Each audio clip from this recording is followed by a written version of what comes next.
Hello everybody, welcome back to the 2020 Southern Nationals. We've got round 3 back 9 action coming to you from Cinco Lagos Disc Golf Course out here in Spalding County.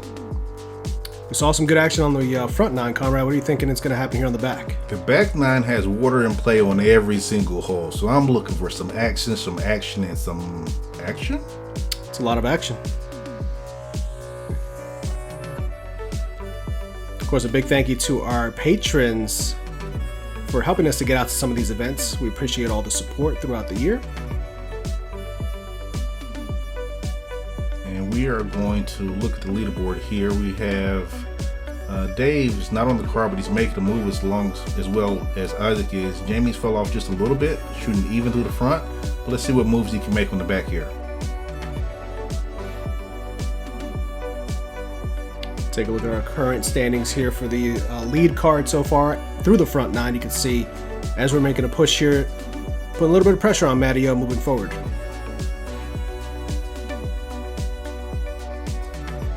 Hole 10, we've got a par 4 coming in at 385 feet. The distance here is not really the issue, it's the line. So there's a lot of trouble on the right-hand side. You really want to pipe something as straight as you can and minimize your fade coming in because there is a bit of ground play that's going to push you towards the OB water. And there's some of that trouble on the right side we were talking about there for Matteo. Yeah. Luckily, he's made it pretty far down, though.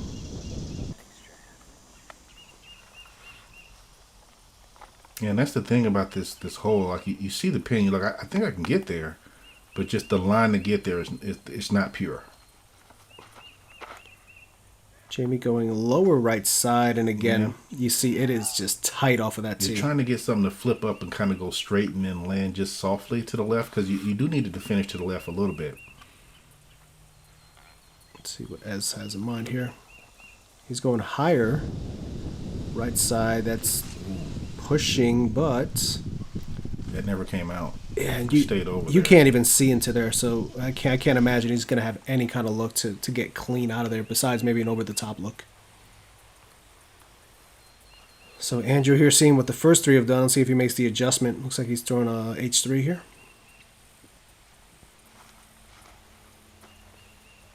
That looks pretty good. Yeah. Just needs to kind of check down. Oh, I got clipped an early tree, but he'll be all right there. Yeah.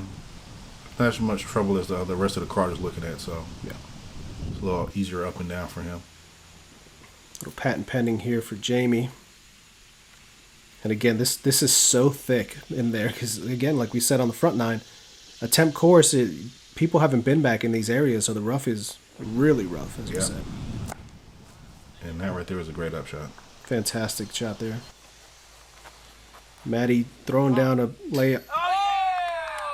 Or an eagle. Wow. Holy cow. Was I out there? What a great shot there by Matty. I thought for sure he was just laying one up. Andrew here. Ooh, giving it a good bit himself. Yeah. But he's going to have easy work there for a birdie on this hole. And you can see Ezra beginning the journey of 1,000 steps to his disc.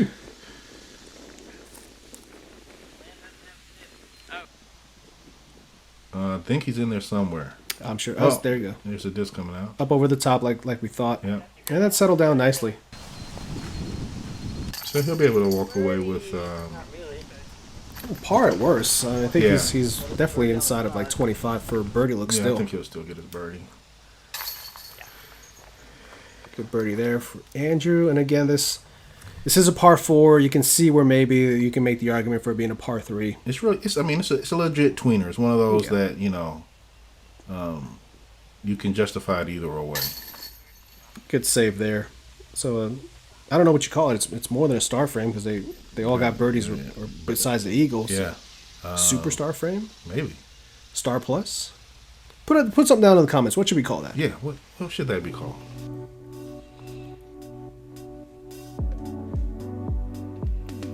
All right, so I'm going to start off with hole 11 and tell you that it is not 650 feet. That distance is just a little bit off there. I was able to get to it easily with a drive in the mid-range, so I don't have that strength. But you see how it plays. It's pretty much straight. There is a lot of trouble on the right.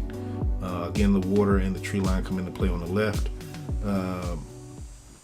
The worst decision to make is just to go over to the right. You just want to stay away from there as much as possible. You can. Ooh, good kick. Really good kick. That's the one benefit of it being kind of thick, is that sometimes stuff can't get in. Yeah, just kind of force fields you back out. Mm-hmm. Jamie's going with a spike angle up to the right. That's little, trouble. Yeah, that was a little too... I understood the play. He just didn't take it out far enough. Yeah, he sat down, thankfully, just shy of the water line there. Didn't see an OB graphic, so... Oh, I see a spider web right in front of Ezra. Wonder if he sees it. Tell him now. That could be distracting. I don't know if I could tee off with that in front of me. Or is it behind him? I don't know. No, it's in front of him. It's in front. Oh, this has got some nice turn. Wow, yeah. I thought that right there was tree bound for sure. Oh, okay, and it checks up. But it flexed out and... It's going to have a little bit of a weird... Hopefully he'll have a window to get up to the actual green. Yeah. Andrew here trying a similar turn. That needs to turn more. Turn enough, though, and... That's... there's a splash. So he has gone out of bounds. You can see the wind is kind of picking up here. As we got later on in the day, the wind just kind of seemed to pick up more, specifically on this back nine. Yeah, well, I mean, because each hole here is right next to the water, and I don't know if anyone has been to a lake before, but you get breeze off the water like constantly. Yeah, I think that's why you go there to fly kites. Man, that is not good. Far. Again, over to the right, even all the way up to the green, is trouble. Yeah.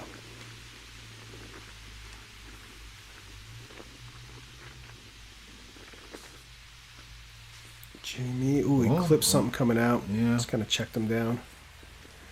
Andrew was able to pitch up from the water line up to this point here, so he is now throwing 4 from here. And if that sits down, he'll be good. Yeah. Yep. So he'll manage at worst a bogey there. As here, we'll see if he has a window to kind of get progressing up towards the green. Looks like it should be relatively open. Even if it's not, he's still going to go for it. If he can see the basket, he's going to find a way to get there. Going up high and kind of letting it stall out. Oh, yeah. That'll work for a putt. Yeah.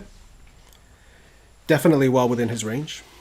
You've seen him make a 108-foot shot putt at Ledgestone for eagle. So, ooh, good. I almost put that one in. These guys are putting some good bids here on this basket. And if you look at the basket, you can see that the target area for the chains is a little bit smaller than we'll say the standard basket. Yeah. But all the players have to play it the same, so. See Matteo punching his way out of that forest. Yeah, he had no look at getting that even to touch the metal. Ezra here for his birdie. Oh, sit. Okay. So we'll take a par there. Jamie gonna... Oh. No way. There's a little left, but that should have... A little high, but you would figure a disc catcher would bring that in. Yeah. Must have caught him on his lunch break. There's the bogey for Andrew after going OB off the drive. And we're going to have a plethora of pars. Oh no, a bogey for Jamie.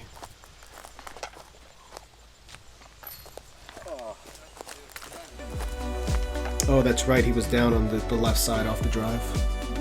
And then he hit the tree coming back up. Mm-hmm. All right, hole 12 is a picturesque par 4. It's 777 feet. But not really. It plays a little closer than that. You've got water on both sides. There's this dam on the left side. Everything kind of filters you down towards the right-hand side of the water. So you can see these guys kind of throwing into this hillside, and they're taking their chances with a sidearm from there. When I played this during the flex start, it was a daunting hole because there's trouble everywhere, and the middle is so small. Yeah, I don't know how you can even land something in the flat there. You're going to be on an angle on your second shot, pretty much regardless of where you land. If you land in the flat, you've got a good chance of it skipping left and then you're being on the left side bank.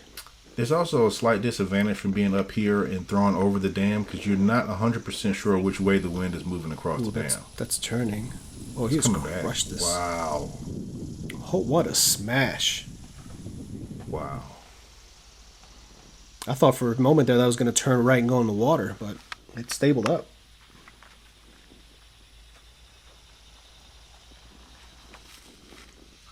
Oh, he slipped again. Yeah. Got enough hyzer on it, though. It looks like it's going to be safe. It's gonna be safe. Yeah, he'll be okay there. And you can see just from that angle there how steep of a drop-off it is from the top.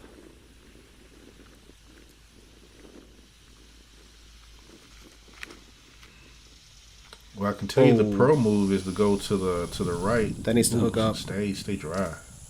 Ooh. Oh, it looks like you found some greenery there. It's dry, but that is rough. Oh, yeah, being on the left side of the dam, it does not give you a good angle of attack whatsoever. That's just from watching other people play. No, that was me. Matteo here with a forehand approach. Pretty typical. That's about the line you're going to see. Ooh, wow, great shot. Yeah, that's really nice. Again, we've got one of these truncated baskets sitting on the culvert. This one's even shorter than the other one. Jamie going forehand. Is it long enough? Oh, yeah. It's too long. Yeah. But he'll be all right. It's kind of a daunting putt going back to it. Anytime you get a basket like that, every putt is just weird. Yeah. Because the window is just that much smaller. Yeah, you have a smaller strike zone. You're already dealing with it being elevated. There's wind involved. It's just all kinds of factors. Andrew here trying to get an idea of where he needs to be at. Again, he probably can't even see where the basket is from here. Looks like he's got a mid in his hand. I'm going to guess an M4. Gets it up and turning. It's flattening back out. Oh, he's turned it too much. Yeah. He's gone from trouble to trouble. Ezra with a long jump putt here. Jump putt again. Ooh, nice bid. Yeah. And Andrew's somewhere in the middle of all that thicket. I think I see him. Nope, that's a leaf. Oh, there he is. Oh, there's the shot. Okay. All right. Should be able to salvage the par there. Jamie with a look for a 3 here. It's just outside the circle. Oh, and he gets it in. That's nice. Again, into that smaller strike zone there. Nicely done. You see the chains are like hanging in the basket. Yes. The bottom of them. They're on the bottom. That's a good par there from Andrew, considering the Being trouble he was in yeah. twice. Ezra with that smash of a drive. He really wanted that too. I can tell you he did. Yeah. Drops in the casual birdie. Matteo should follow suit here with his own birdie.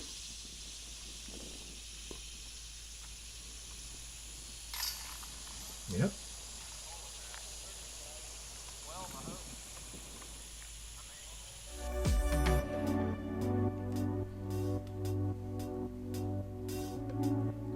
We see a lot of colors here. The first time we're seeing that eagle for Matteo on hole 10, but a lot of green, a lot of white, a little bit of movement back and forth here.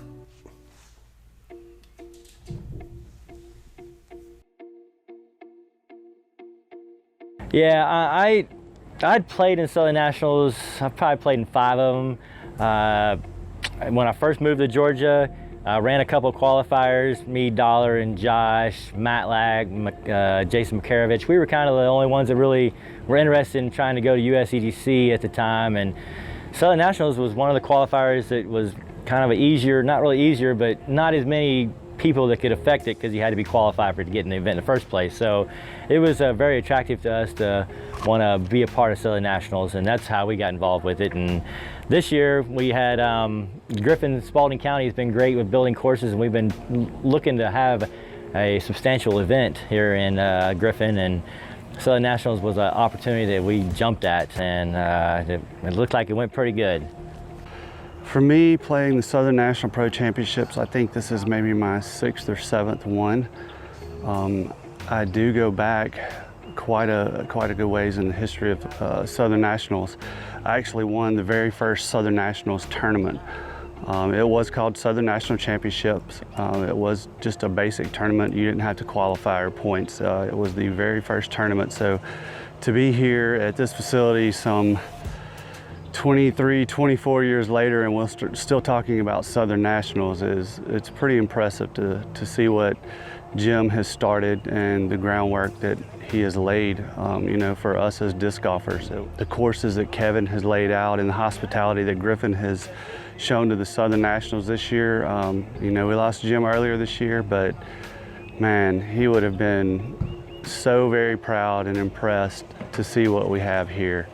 And it makes a lot of us guys that knew Jim really well, it makes us happy to see that it's come this far. I haven't missed any since Katrina, so that's 14, and I played 3 before that, so this is my 17th Southern Nationals. I also won in 2003, and I won Masters this year, so I've been pretty involved with Southern Nationals. I've run a few Southern Nationals events. I've helped to run many Southern Nationals events. So, yes, I've been very involved. This event's still good. It almost was on the teeter-totter of even being happening. So just that it happened is great.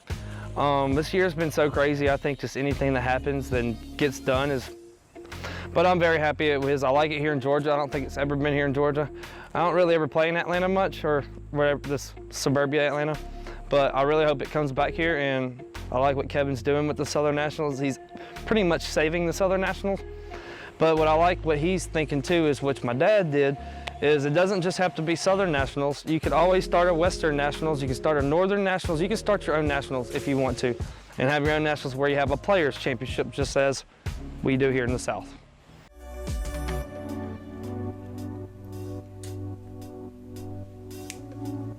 Hole 13 is a par 3, 325 feet.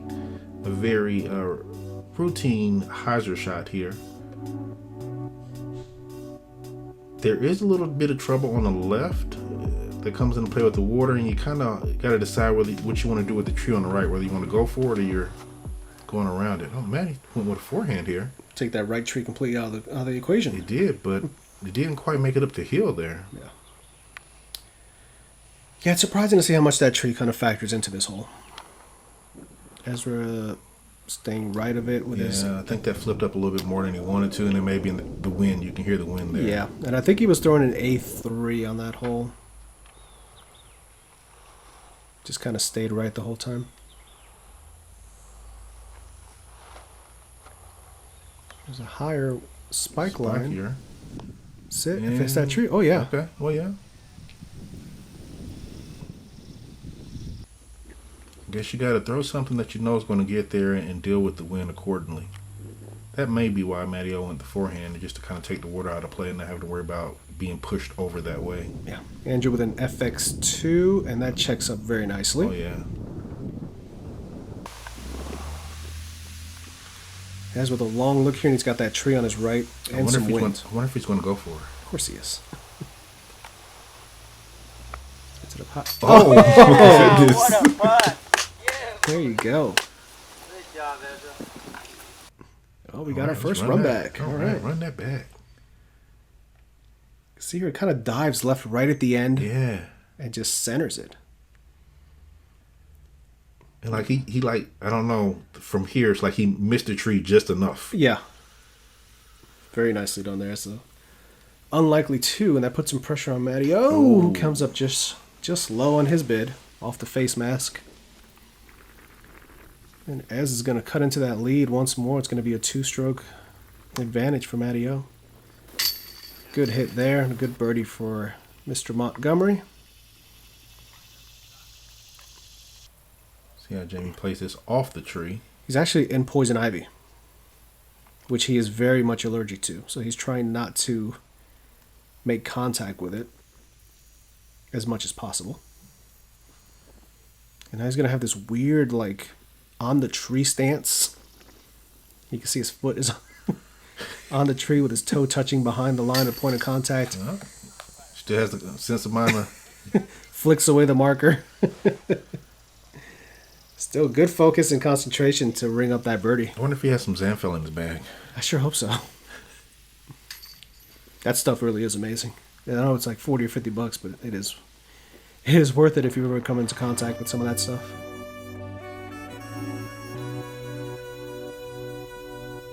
All right, hole 14 is a par 5 coming in at 800-ish feet.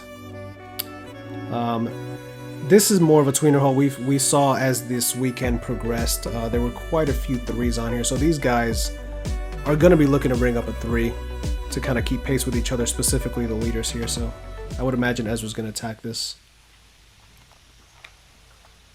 He's flipped this as he's thrown that a bit. Well, that's going to flip more than he wants, though. Yeah. So that's going to put him out of position and probably have to settle for a 4 at best. And it's weird teeing off on this tee box because of those 2 trees that are like frame up the opening, and how they kind of guide you over to the right just a little bit more than you would normally want to throw from that position. Jamie going with a Ooh, nice line here. Yeah. If that settles. If that settles. Oh, Wow. That's close. yeah. Yeah. He's looking for a sign from you to say, am I safe or not? Oh, did I give it to him? No. Oh, So he's like, I think I'm good. He stopped filming. He's like, why is he still pointing at it? Andrew here going with a much cleaner line up the right side. Ooh, Ooh, yeah. I think he threw a mid there. and that flipped up and went straight, and then steady moved over to the right. Yeah, that was pretty. I'm going to say that the wind helped Yeah. keep that over to the right a little bit. Matty wants no part of that water. He's going forehand. And it skipped up towards the hillside there. Yeah, he didn't even. I mean, he sacrificed distance not to mess with that. I think that came out a little lower than he wanted to. And now he's got this second shot here, which is probably more than he wanted, but Yeah. he'll be all right there. Let's So see what that'll Andrew- give him a look at the basket as Yeah. far as. At worst, it'll be a par. Yeah. I'm sorry, a birdie. Yeah. It came out a little low. I wonder if he had to deal with that overhang a little bit. Yeah, touchy overhang, weird footing. Plus, you're throwing a turnover that you need to kind of flex back out. It's a lot of things that have to go right for that shot to work out. Ezra looks like he's trying to do a standstill here with something. Yeah, it doesn't look like he has any room for anything He's else. got a high-speed disc in his hand. Let's see what he's going to do here. He's got some turn on it, so it's kind Oh. of flippy, whatever it is. Yeah. Working its way Wow. back over. Did he get that? It's not quite inside the circle, but that's. Oh, wow. That's still a good look from where he was. For a standstill, almost a blind shot from there. Yeah, and just controlling that angle as much as he did, and it was nice. Jamie here you can see was just safe, and he's throwing a nice wide hyzer at it. That is a nice shot. Yeah. So he's going to have some little bit of work left to clean up the Eagle 3 there. Andrew just passed it. Good shot though. She had to come back. Matteo, oh, he's closer than I thought. It's like he's maybe 30 feet. Oh, no, the wind just kind of sailed it up. Yep, just kept it up a little bit too long. Ezra with a chance here to cut this to a 1-stroke lead. Oh, no. Just low and just right. Not right, but wrong right? Or the directional right? Directional right. Yeah. Good eagle there by Jamie. Yeah.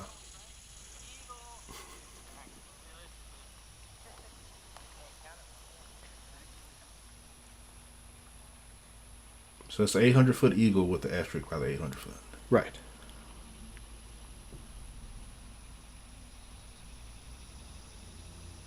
I think the MPO average on this was 1.74. Not quite. A lot of Prodigy represented on this card. We haven't touched on that, but 3 of the 4 guys are sponsored by Prodigy or Prodigy, however you want to pronounce it.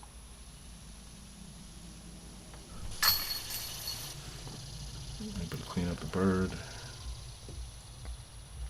Ezra should be doing the same here. Mm-hmm.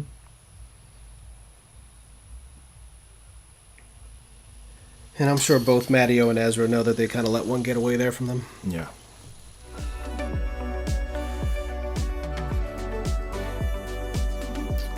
All All right, so hole 15 looks totally different on the flyover than it does from them playing it. I don't know how they drained all the water out of this in 2 days, but you'll see in a second here. It's a typical shot, another hyzer into a kind of tricky green. The worst thing about the hole is the basket. Again, short window. Another shorty, yeah. It's in a little bit of a bowl too, so if you kind of miss, Oh, and they have the fence to deal with that wasn't there on the flyover as well, on Yes. both sides of the basket actually. I still don't know how they got that dry in 2 days.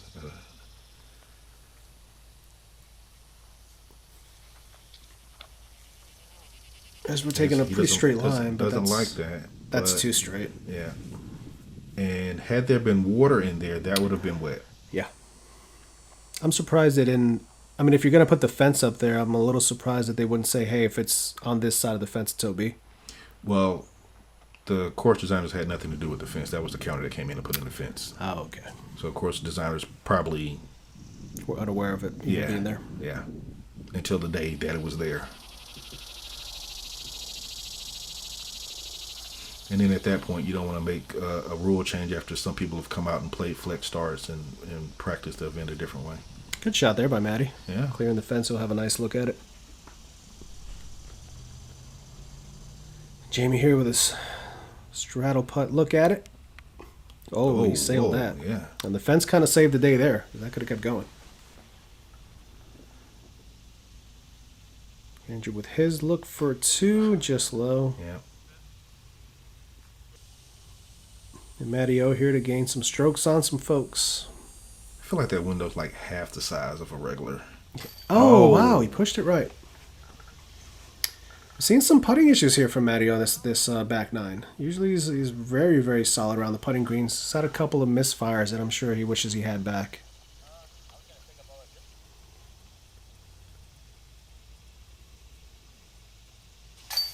Ezra saves his par. Yeah.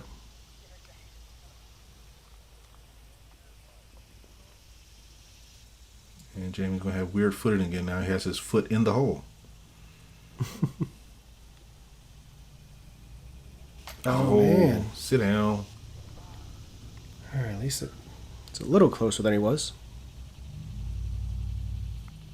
Wonder how much of that is because it is a smaller area to hit. You're kind of focusing on not getting it too high. Yeah, not too high. And You end up kind of caging in them as a result.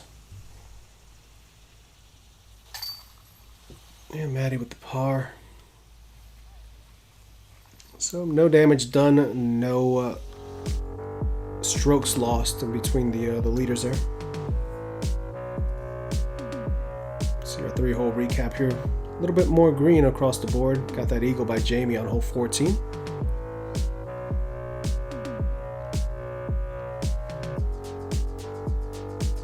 Hole 16 is a tricky par 3 coming in at just 260 feet, but there is a gauntlet of skinny trees here that you have to beat off of the initial tee shot to then have something kind of float down and grab towards the end, because this does try to filter down towards the water.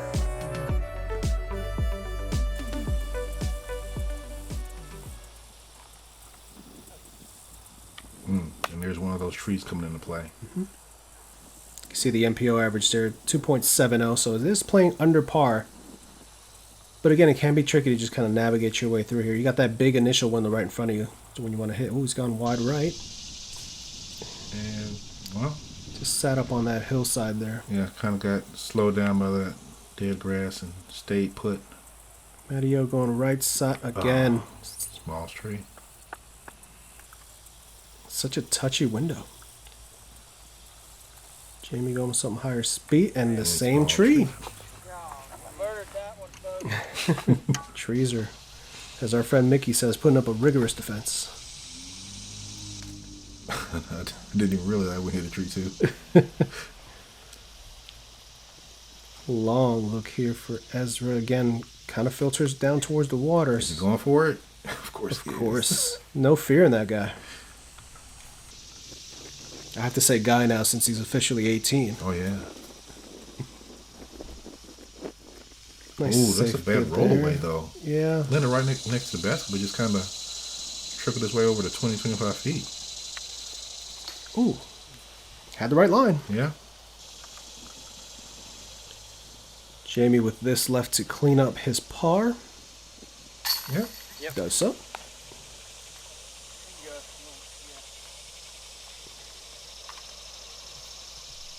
Maddie here for his par. All right. You wouldn't really expect to see a card full of pars on this hole for the lead card. Yeah, especially for the distance. Yeah. I want to say it's not overly technical, but just getting those two initial gaps, I'll say. Yeah. And again, it kind of drops off, and then you kind of want to check your speed coming in. Yeah, there's a lot in play. A lot of moving parts to figure. So we just had a party there. There you go.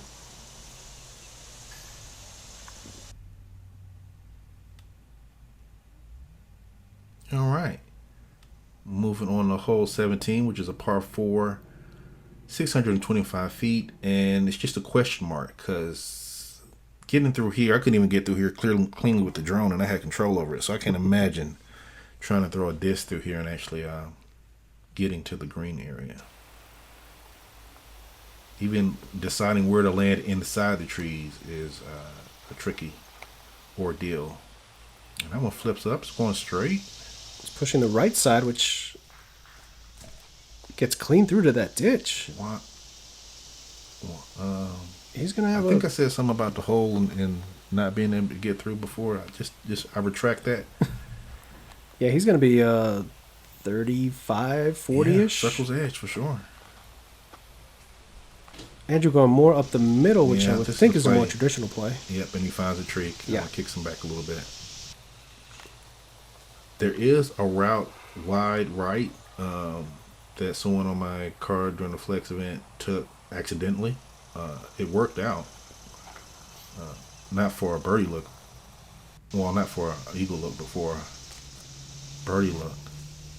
Kind of snuck its way through, but he's still got some work to do to try to get up and down for the possible birdie. Yeah, he's a little further left than he wants to be.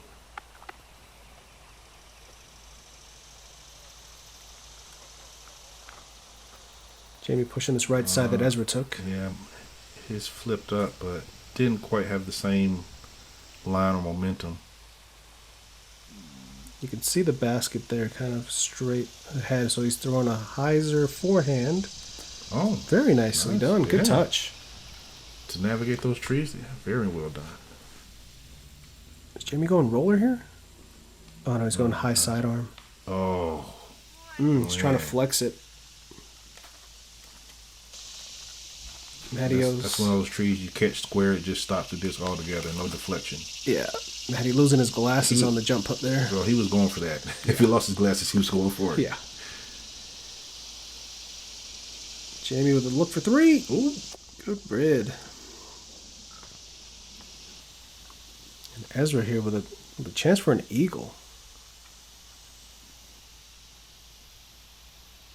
Oh, just low. That would have been strokes on folks for sure. Yeah, you can see he's really disappointed in that one.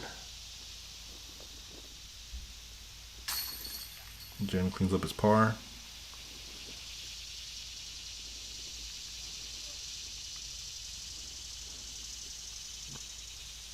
Andrew with the bird after the nice upshot.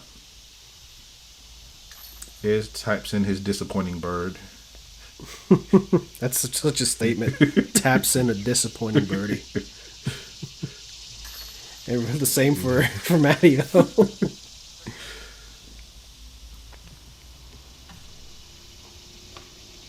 So we come to the final hole.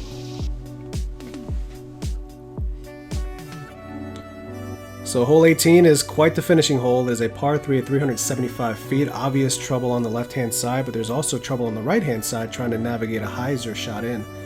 Ideally, you almost want to flip something straight up that'll hold a true straight line and then have some gentle fade, but you're also throwing 375 feet, so you can't necessarily pipe something like a mid-range. You want something that's going to get you that carry. Yep, and you also got to be very aware that there is going to be wind. Yes. That's a straight line. If that settles, what? Oh, that's got to be one of the best shots that hole's ever seen. I'm speechless. Oh yes, we got to lace this line. Flips up, rides straight, doesn't really deviate from its line the entire time.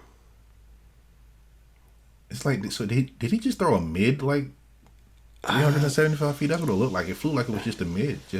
I'm assuming that was a fairway just because it held such a low line. It's such a penetrating line the entire time. Whatever it was beautiful. Oh yeah. Here's what normally happens.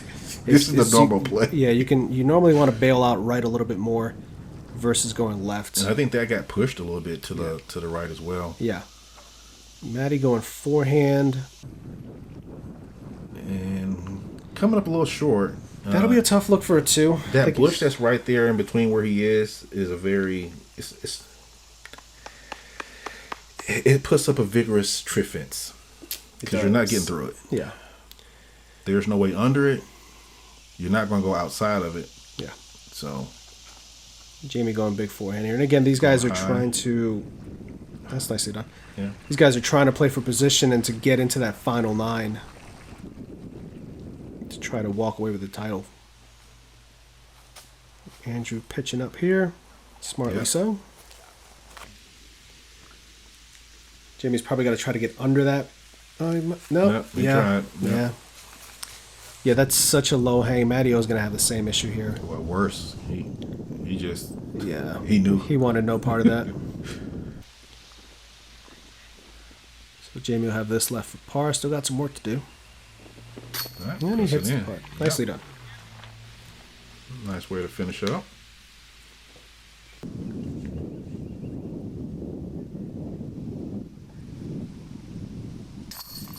Mayo takes his par. Andrew's going to do the same. And what a bird by Ezra Robinson. Yeah, you can't draw it up any better than that. Yeah. Well, the only thing you could do better is like if you raise it just a little bit and then it would have went in the basket. Oh, That's the only slight change I would have made. So there you have it, guys. That is the last round of 18 that you're going to see for the Southern Nationals. Here we get a quick look at the leaderboard. Mattio still holding on to a 1-stroke advantage over Ezra Robinson. You will see those 2 names for sure in the final 9. And we see that Isaac Robinson has also jumped up, tying Matteo for his spot in the final 9. And Felberg has also made a move, shooting 10 under, to get up there in the final 9 as well. That action will be coming up next on Run Productions. A big thank you to Innova for all the sponsorship and work they did out here getting this course together. Big shout out to Kevin McCoy, the TD. Special thank you to Spalding County for these beautiful courses. Thank you so much for taking the time out to check out the coverage here on Run Productions. Head on over to patreon.com/AceRunPro to be one of our Pro Ace runners, half runners. Contribute to some of this awesome coverage that we're bringing to you guys. We appreciate the support. Every dollar counts. Thank you as always from Run Productions, and let's get excited for some disc golf.